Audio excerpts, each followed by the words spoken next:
में का ऑप्शन होता था, एक अलग किताब पढ़ने का हम लोग यूट्यूब बोर्ड में, तो प्रेमचंद की कहानियाँ ही पढ़ा था। और उनकी हर कहानी आज प्रासंगिक लगती, जैसे जैसे ज़िंदगी में और कदम आगे बढ़ता चला गया, उनकी हर कहानी प्रासंगिक लगती गई।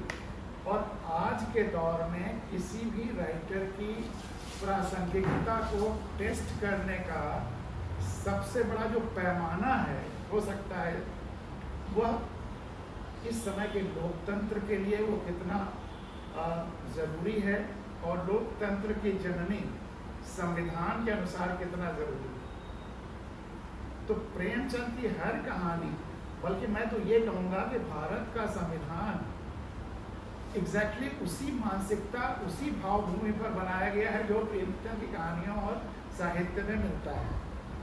मैं पिछले 8 साल से गांव-गांव, शहर-शहर जाकर संविधान की कथाएं कह रहा हूँ।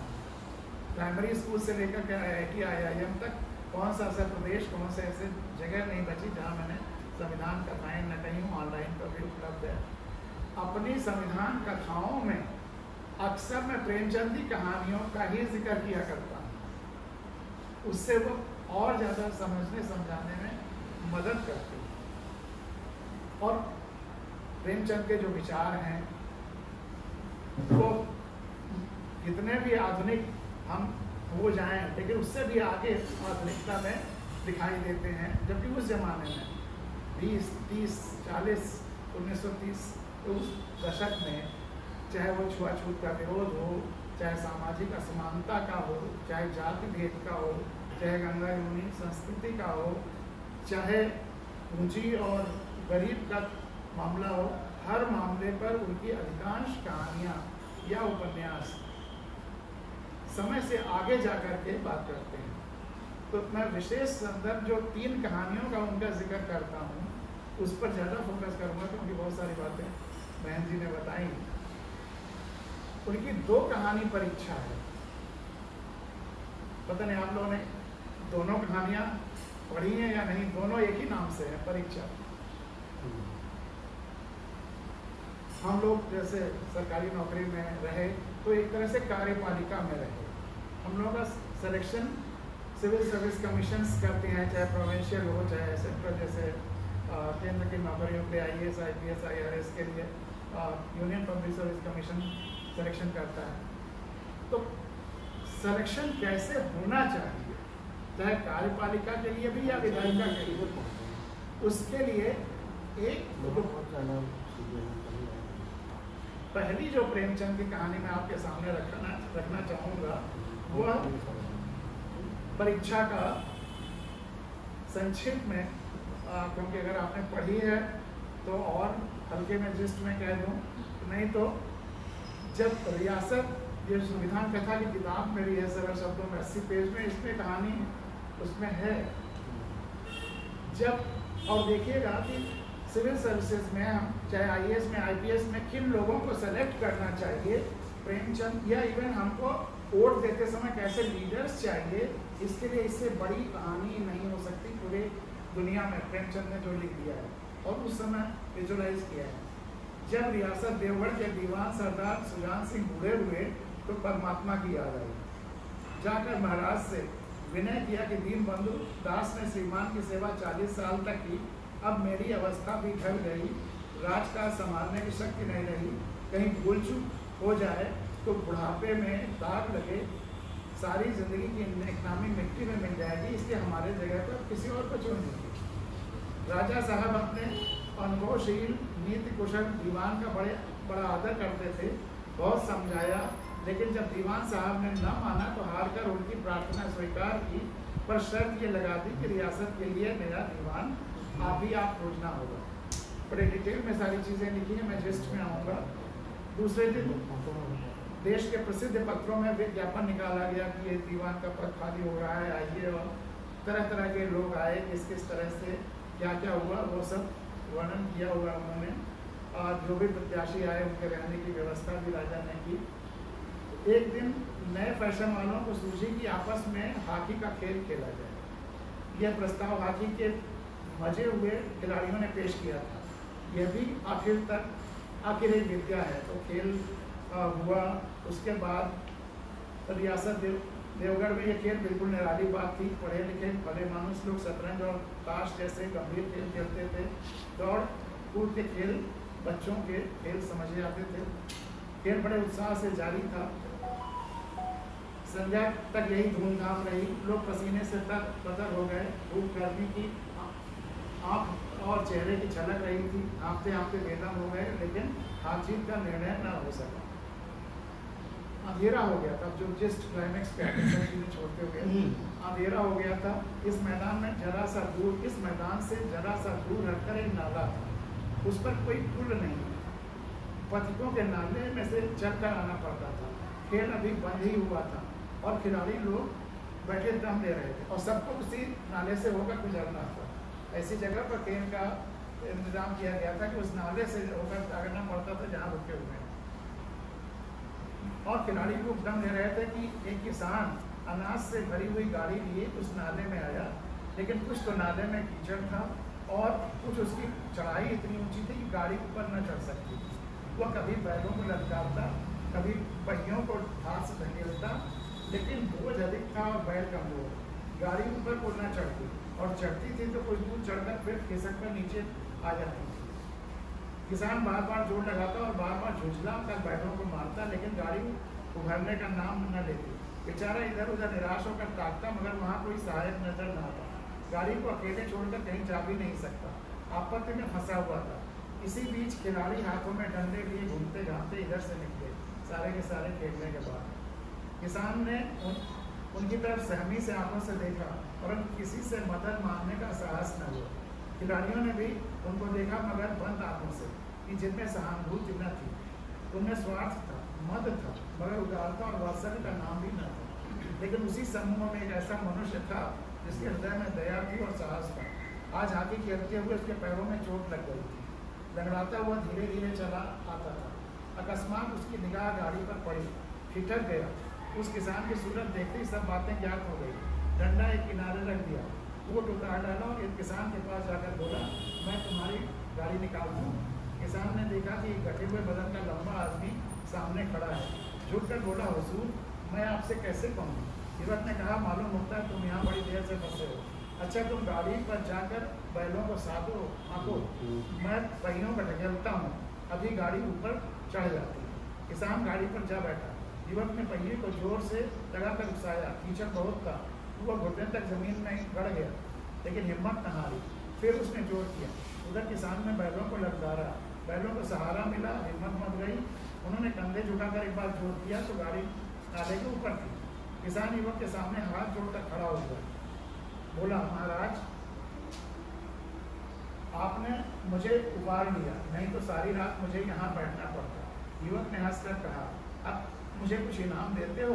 किसान ने गंभीर भाव से कहा, नारायण चाहेंगे तो दीवानी आपको ही मिलेगी। युवक ने किसान को संदेह तौर से देखा। उसके मन में एक संदेह हुआ, क्या यही सुजान सिंह तो नहीं है। आवाज मिलती है, चेहरा मेरा मोरा भी वही। किसान ने भी उसकी ओर तीव्र गति से देखा। शायद उसके दिल में संदेह को भाप गया। मुस्करा कर बोला, गहरे पानी में बैठने से ही मोती मिलता है। निदान महीना पूरा हुआ, चुनाव का दिन आ पहुंचा। अब उम्मीदवार लोग क्या क्या कह रहे हैं वो सब अपना। संध्या समय राजा साहब का दरबार सजाया गया। शहर के रईस और धनाढ़ लोग, राज्य के कर्मचारी और दरबारी तथा दीवानी के उम्मीदवारों का समूह सब रंग बिरंगी सज धज बनाए दरबार में आ बिराजे। उम्मीदवारों के कलेजे धड़क रहे थे। जब सरदार सुजान सिंह ने खड़े होकर कहा, मेरे दीवानी के उम्मीदवार महाशयों, मैंने आप लोगों को जो कष्ट दिया उसके लिए मुझे क्षमा कीजिए। इस पद के लिए ऐसे पुरुष की आवश्यकता है जिसके हृदय में दया हो और साथ साथ आत्मबल। हृदय वह जो उदार हो, आत्मबल वह जो आपत्ति का वीरता के साथ सामना करे। और इस रियासत के सौभाग्य से हमें ऐसा पुरुष मिल गया। ऐसे सारे गुण वाले संसार में कम हैं, और जो हैं वे कीर्ति और मान के शिखर पर बैठे हैं। मान उनमें बहुत होता है, उन तक हमारी पहुँच नहीं है। मैं रियासत के पंडित जानकीनाथ सा दीवान पाने पर बधाई देता हूँ। रियासत के कर्मचारियों और रईसों ने जानकीनाथ की तरफ देखा। उम्मीदवार दल की आंखें ऊपर उठी, मगर उन आंखों में सत्कार था, इन आंखों में ईर्ष्या। सरदार साहब ने फरमाया, आप लोगों को ये स्वीकार करने में कोई आपत्ति न होगी कि जो पुरुष स्वयं जख्मी होकर भी ये गरीब किसान की भरी हुई गाड़ी को दलदल से निकाल कर नाले के ऊपर चढ़ा दे, उसके हृदय में साहस, आत्मबल और उदारता का वास है। ऐसा आदमी गरीबों को कभी नहीं सताएगा। उसका संकल्प दृढ़ है जो उनके चित्त को स्थिर रखेगा। वह चाहे धोखा खा जाए परंतु दया और धर्म से कभी नहीं हटेगा।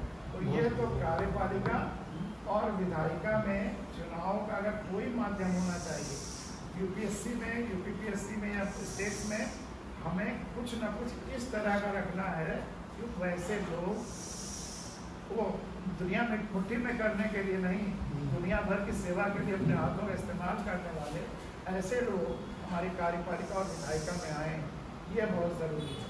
और हमारे फंडामेंटल ड्यूटीज़ में जितने पॉइंट्स संविधान में लिखे हुए हैं, सब के सब प्रेमचंद की कहानियों में कहीं ना कहीं किसी न किसी रूप में मिलते हैं। बिल्कुल, जो directive principles of state policy है कि सरकारों को कैसे काम करना है, चाहे केंद्र सरकार हो, राज्य सरकार हो और नगर निकाय हो या गाँव पंचायत, वो सब हमारे प्रेमचंद की कहानियों और उपन्यासों के फोकस में है।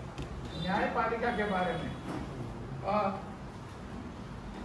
और चीज़ें जैसे जब पब्लिक की किसी चीज़ की आवश्यकता हो तो तुरंत व्यवस्था वहाँ दे, ये दो बहुत महत्वपूर्ण बिंदु हैं। और न्याय में महेंद्र जी सामने हैं, खुद जानते हैं कि न्याय में कितना डिले होता है।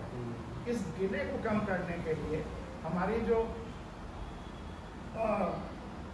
तीसरे लेवल पर गांव सब पंचायतों का जो गठन किया गया, वहाँ क्या कहते हैं उसको, न्याय पंचायतें, वह बहुत ज़रूरी है क्योंकि वहाँ पर सब एक दूसरे के सारे फैक्ट्स को जानते हैं। अगर डिस्ट्रिक्ट कोर्ट, हाई कोर्ट या सुप्रीम कोर्ट में आता है तो फैक्ट फाइंडिंग में 2-2, 3-3 जनरेशंस लग जाते हैं। वहाँ सब जानते हैं। तो अगर न्याय पंचायतों पर फैसले करने का पूरा वो व्यवस्था लागू कर दी जाए, जो पंच परमेश्वर कहानी में प्रेमचंद ने लिखा है, वो 5 लोगों का जो समूह है वही फैसला करे, तो हाई कोर्ट और सुप्रीम कोर्ट के ऊपर जो बोझ है वो बहुत कम हो जाएगा और वो जल्दी न्याय यहाँ भी मिल सकेगा और वहाँ तो मिलेगा ही। पंच परमेश्वर कहानी का 2-3 पैराग्राफ मैं संक्षेप में आप लोगों को सुना रहा हूँ। और उससे अच्छी न्यायपालिका के लिए और कोई कहानी नहीं हो सकती है। आपस में वैमनस्यता होते हुए भी जब जिम्मेदारी दी जाती है तो कैसे व्यक्ति बदलने लगता है, धीरे धीरे उसके मन में कैसे परिवर्तन होता है। अलग अलग धर्मों के 2 व्यक्ति, जुम्मन शेख और अलगू चौधरी, समान विचारों के कारण एक दूसरे के गहरे मित्र थे। इनकी मित्रता पूरे गांव और आसपास के क्षेत्र में एक मिसाल थी। दोनों एक दूसरे का ध्यान रखते थे और पूरा भरोसा करते थे। जुम्मन शेख की एक बूढ़ी खाला मौसी थी जिनका अपना कोई न था, अतः उन्होंने जीवन भर रोटी कपड़ा देने की शर्त पर जुम्मन को अपनी सारी जायदाद लिख दिया। कुछ दिनों तक सब सही चला, परंतु थोड़ा समय बीतने के बाद मौसी की सेवा करने में कमी आने लगी और एक समय ऐसा आया कि मौसी का जीना मुहाल हो गया। मौसी ने पंचायत में अपनी गुहार लगाई।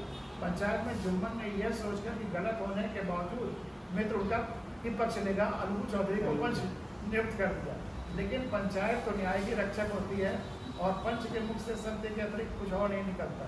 यह भाव मन में आते ही चौधरी ने न्याय करते हुए जुम्मन को हिदायत दी कि खाला का ढंग से ख्याल रखा जाए, नहीं तो उसकी जायदाद वापस दे। इस फैसले से पूरी पंचायत सुखद आश्चर्य में थी और जुम्मन पर वज्रपात था कि अपने परम मित्र ने ही ऐसा कैसा बड़ा फैसला सुना दिया। इस फैसले के बाद दोनों के रिश्तों में दरार सी आ गई और बस औपचारिकता बस दोनों लोग व्यवहार का निर्वहन करते थे। अब जुम्मन ताक में थे कि कोई ऐसा अवसर आए कि वह अलगू चौधरी से इसका बदला ले लें। शीघ्र ही एक मौका आ भी गया और हुआ ये कि अलगू चौधरी एक जोड़ी बहुत ही बलिष्ठ बैल लाए जिसके पूरे गांव में चर्चा हो रही थी, लेकिन कुछ ही समय में उसमें से एक बैल की अनायास मौत हो गई। अब बचे हुए एक बैल को गांव के ही एक व्यापारी समझू शाह ने खरीद लिया और रुपए बाद में देने को कहा।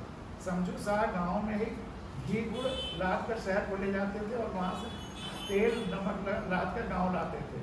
इस स्वस्थ बैल को पाकर उन्होंने बैल के स्वास्थ्य की चिंता की बिना अब शहर के दिन में कई चक्कर लगाने लगे, लेकिन बैल के चारा पानी की व्यवस्था ढंग से नहीं की।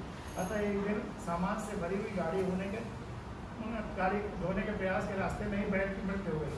समझू शाह ने इसकी जिम्मेदारी अलगू चौधरी पर डाल दी मृत्यु मूल्य देने से मना करने लगा। अब अलगू चौधरी ने पंचायत बुलाई तो समझू साहब ने चालाकी से जुम्मन से का नाम पंच के लिए प्रस्तावित कर दिया कि वो बदला लेंगे। अब न्याय की पीठ पर जुम्मन थे और इस बात का बोध होते ही पंचायत न्याय का मंदिर है और पंच के मुंह में सत्य की वाणी निकलती है। जुम्मन ने निर्णय दिया कि समझू साहू अलगू चौधरी के बैल का मूल्य दें, क्योंकि जब उसने बैल खरीदा था तो बैल पूरी तरह से स्वस्थ था। बैल को ढंग से न रखने के कारण वो कमजोर हुआ और अधिक बोझ पड़ने पर मर गया। इस फैसले को सुनकर एक बार फिर पंचायत में खुशी की लहर दौड़ गई और सभी न्याय और सत्य की विजय पर झूमने लगे और पंच को परमेश्वर मानकर उसकी जयगार करने लगे। तो ये है अब एक तीसरी कहानी का बहुत संक्षेप में, और ये कहानी दूसरी वाली जो परीक्षा कहानी है, दूसरी वाली जो परीक्षा कहानी है उसके आधार पर एक मंचित नाटक, और उससे अच्छा नाटक मैंने आज तक नहीं बनाया। उसके मेन 2-3 पॉइंट्स हैं।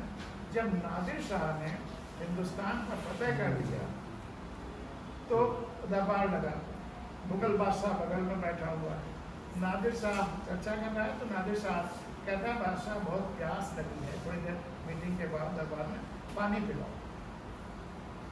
तो मुगल बादशाह ताली बजाता है, तमाम सारी परिचारिकाएँ वृत्त और वो सब आते हैं, कहते हैं कि बादशाह सलामत को प्यास लगी है। तो तैयारी शुरू होती है, तब अंदर जाते हैं, वो इत्र और वो खुशबू और वो गिलास और क्या क्या, आधे घंटे ज़्यादा हो जाता है, तब तक नहीं आता। फिर कहता है कि बहुत प्यास लगी है बादशाह, बहुत जल्दी पानी पिलाओ।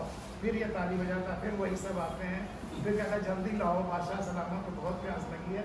फिर जब 15-20 मिनट हो जाता है तब अब बिना उससे कुछ कहे हुए नादिर शाह अब उसका वो वृत्त जो मशक में पानी ले करके चमड़े वाले उसके मैदान में युद्ध के उसको पानी पिलाता था, वो आ गया और वहीं भरे दरबार में सबके सामने चिल्लू में पानी। और नादिर शाह कहता है बादशाह ये रहा तुम्हारी हार का पहला कारण। रियाया को, सेना को, लोगों को जब जिस चीज़ की ज़रूरत है अगर व्यवस्था तुरंत मुहैया नहीं करती तो वह व्यवस्था ज़्यादा दिन नहीं चल सकती। ये पहला सबसे बड़ा सबक दे रहा है नादिर शाह के माध्यम से। उसके बाद शाम होती है, सभा विसर्जित हो जाती है और सभा के शाम के बाद का प्रेमचंद ने बहुत ही अच्छा वर्णन किया है। तो वो और बादशाह कहता है कि अब आप तो हिंदुस्तान के बादशाह हैं, दिल्ली घूमिए, चलिए आगरा को चले, जहाँ करिए वहाँ। तो कहा नहीं बादशाह, आज रात में तुम्हारे हरम में गुजारा, और गुजारता है। और अगले दिन सुबह फिर जब सभा दरबार लगता है तब नादिर शाह कहता अब मैं तुमको बताने वाला हूँ तुम्हारी हार का दूसरा कारण। मैं रात भर, और जाहिर सी बात है कि उसने कोई छेड़खानी नहीं की, कुछ गड़बड़ नहीं किया, रानियों को नृत्य के लिए बुलाया, नृत्य भी नहीं कराया, और कहा मैंने अपने कटार रख दी थी, उन्हीं के सामने मैं सो भी गया था और किसी ने उस कटार को उठाकर मुझे मारने की कोशिश नहीं की, मैं खर्राटे ले रहा था।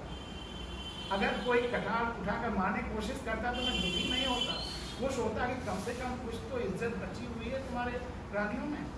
किसी ने न गाली गलौज किया, मैंने उनके पति का सारा साम्राज्य जीत लिया, किसी ने कोई विरोध नहीं किया। तो जब तुम्हारी रानियों ने कोई विरोध नहीं किया तो प्रजा तुम्हारी रक्षा में क्या करेगी? तुम्हें वो इमोशनल अटैचमेंट नहीं जोड़ पाए, वो काम नहीं कर पाए। प्रेमचंद ने वो सीख दी है कि जो व्यवस्था के लिए आज भी सबसे जरूरी। इसी के साथ